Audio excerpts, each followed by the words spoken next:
L'Association vendéenne des constructeurs de maisons vous présente le journal du Vendée Globe.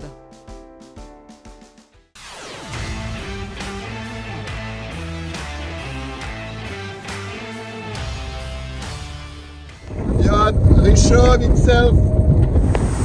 Charlie Dalin.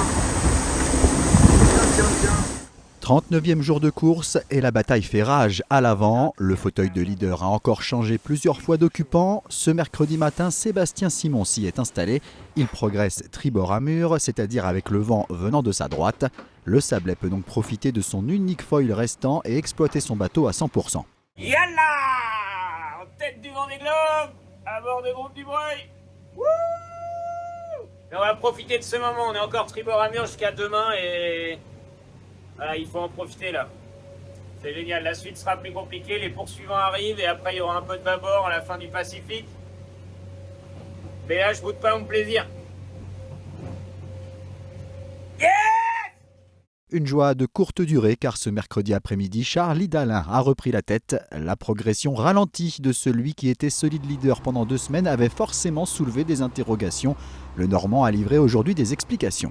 Et du côté de la Nouvelle-Zélande, j'ai eu un petit souci avec une voile. On a mis 36 heures de job, 36 heures de boulot assez acharné pour réussir à réparer, mais ça y est.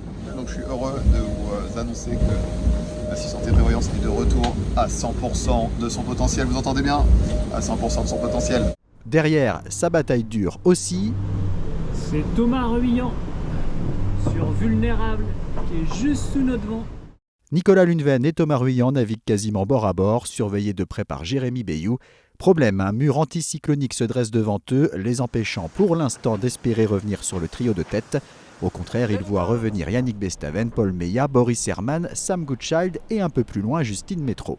J'ai mis du charbon pour rester devant le front. D'ailleurs, j'hallucine comment avec nos IMOCA, on arrive à aller suffisamment vite pour se déplacer. Ça fait 48 heures que je me déplace devant le front fort de la dépression. Pour la suite de la flotte, au sud de la Nouvelle-Zélande, la situation est complexe. Après une zone de vent faible, elle va avoir droit à du vent fort, mais au près, c'est-à-dire face à elle. C'est pas ce qu'on attendait du tout. Là, tu vois, le vent il commence déjà à refuser.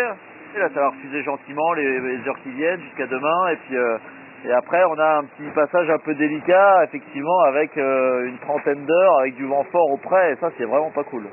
Derrière, ils sont encore 21 dans l'océan Indien. Hormis Damien Seguin et Tanguy Le Turquet, ils naviguent tous à proximité d'un autre bateau, ce qui est rassurant alors qu'une nouvelle forte dépression est en approche.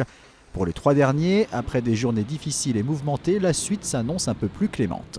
Alors je me méfie toujours quand on est toujours un peu superstitieux les marins, mais quand on regarde la météo à quelques jours là jusqu'à Noël, on devrait pouvoir arriver sous l'Australie sans trop de problèmes particuliers, donc ça fait plaisir. Enfin, du côté de Cape Town, en Afrique du Sud, le Hongrois Szabolcs Verőc a mis pied à terre après avoir annoncé son abandon. Au classement de 15 heures ce mercredi, Charlie Dalin est donc de nouveau en tête, mais avec seulement 2000 d'avance sur Johan Richaume et 5 sur Sébastien Simon. À plus de 600 000, on trouve les premiers poursuivants, de Thomas Ruillant 4e à Sam Goodchild 10e. Benjamin Dutreux est en 14e position. À partir de la 17e place, on trouve un groupe de 5 bateaux emmenés par Isabelle Joschke.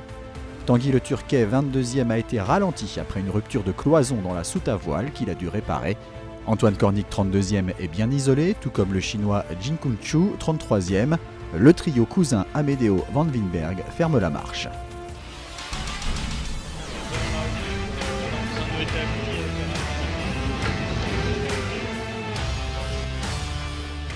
C'était le journal du Vendée Globe par l'Association vendéenne des constructeurs de maisons.